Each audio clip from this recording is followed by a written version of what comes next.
So Zach came over and he's got fuel pump wiring to do. Same thing I just did. He's got the same setup from Jose. Yeah. He's so excited. Look how happy he is this morning. Oh God.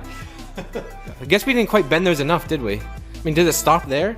Yeah, it stops there. I think it should, mine stays up. But hey, that's better than what it was. I mean, it is what it is. But all right, we got fuel pump wiring to do, which is right here, and that's gonna go under the same kick panel, just like mine was. So if I go down here, where his is actually slightly different, but where the wire's at here. Should be right here. There we go. His doesn't have a pin on it, so we're gonna have to hardwire it in right now or use a crimp connector to get it done. That should only take us, what, a couple minutes, Clopper, if that? All right, let's do that. All right, so you can see how that was wired up before. It's kind of, there's fucking shit everywhere, to be honest, Clopper. What the fuck is all this shit? Gotta remove the cover like we did before, remove the ghetto fab wiring, push wiring down through just like mine was, and then feed it to the fuel tank here.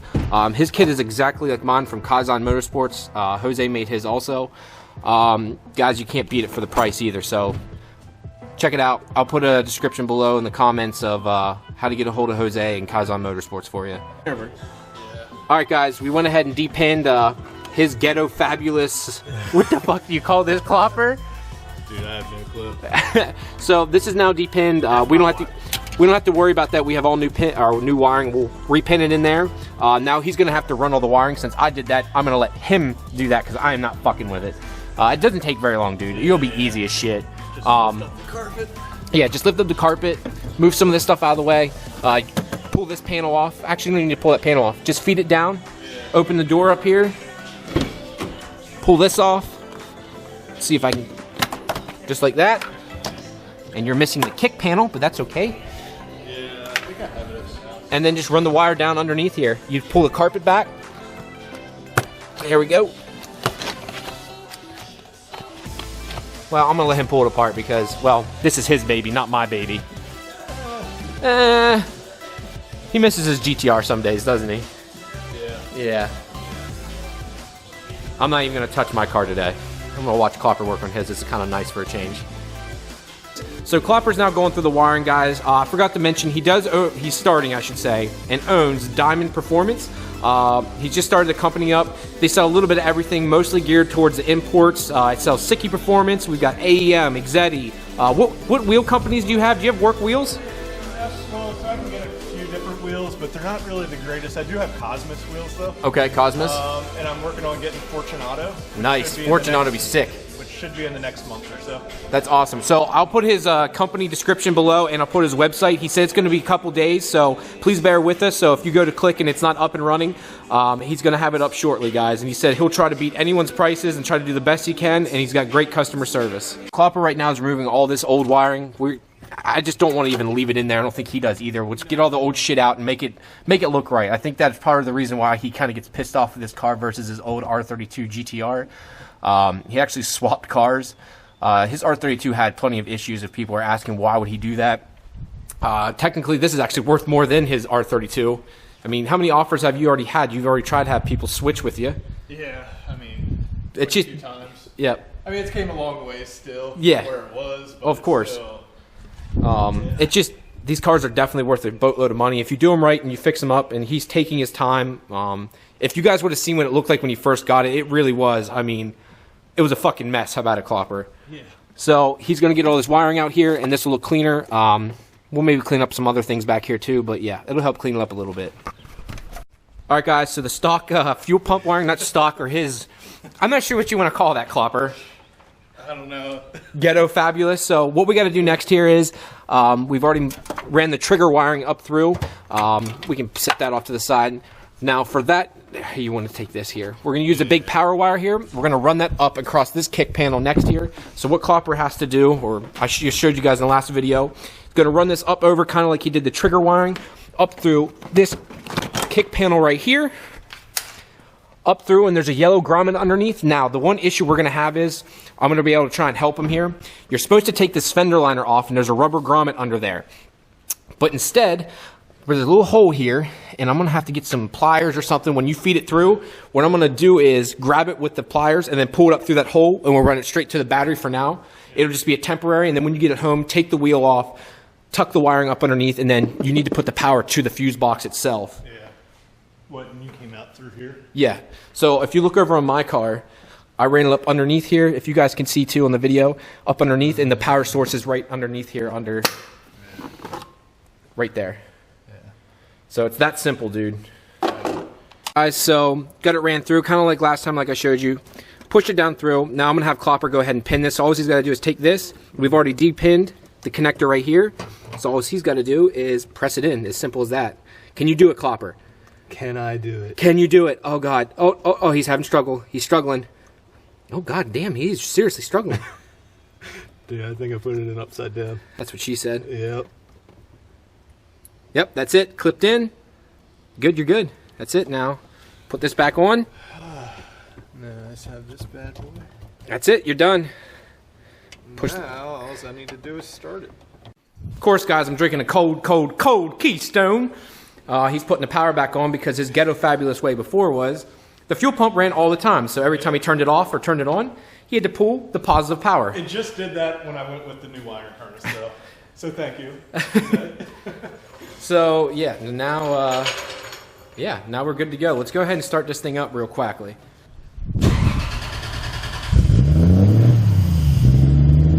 Oh lordy, that's it. Sweet, all done. You know what that is? That's America or Japan. Hold on, wait.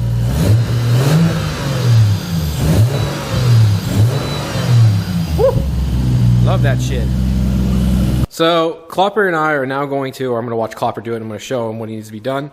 We're going to route these wires here for his trim pot switch. He's kind of going to do, well, he's got pretty much the same setup I do now. We're both using the same exact harness from Kaizen Motorsports. We're using the same fuel pump kit from Kaizen Motorsports. And I had Jose also send each one of us one of these little guys as a trim pot switch that we're going to use for our traction control setup. What needs to be done is this needs to be trimmed just slightly because our dash is rounded. So this would actually hit it at a certain point. So that needs to be trimmed off. And he's got a little piece in his hand here. He needs to take out the guts of this, and we need to drill a hole down the center, or actually it's easier just to use the Dremel and go right dead center of it and just poke a hole in it. It's pretty much that simple. Klopper right now is dremeling out one of the switches. It's the best way I thought of doing it. This is how I did my car. It just takes, it's just painstakingly, it's just a pain in the ass, period. We're gonna put it inside the car here. The switch will actually go right here. He's missing a couple other buttons. We got to redo his dash too. Just an FYI, guys, he's also running the CD009 in his Mark IV Supra here. Let me go ahead and sit in here real quick. Put this down. This is part of the reason why I didn't want to get a CD009. You can't tell, like, that's all the range of motion you have. He does it all the time, screws it up. You can't tell if you're in first or sixth. Like, that's, like, there's no way of telling. Like, it's so hard to tell what gear you're in. It's just a nightmare. And look how much he had to butcher it to get this shit to fit, not fitch. What the hell am I saying? So yeah, it's not coming out perfect by any stretch of the means. Car's back up and running now.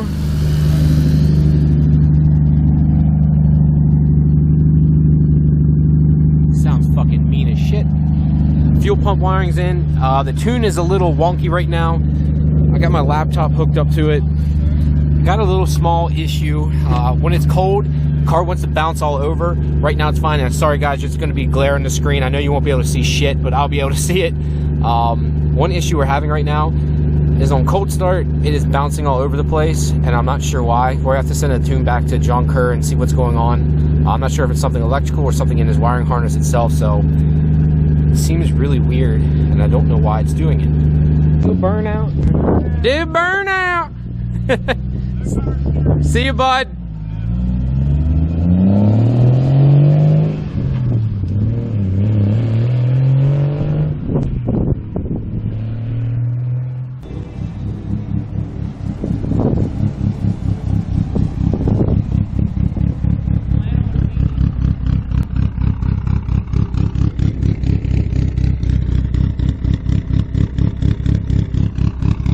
That cam dough.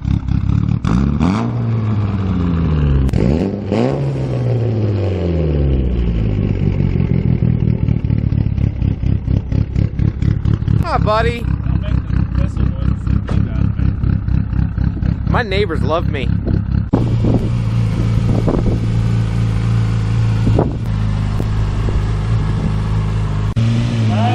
See you, man.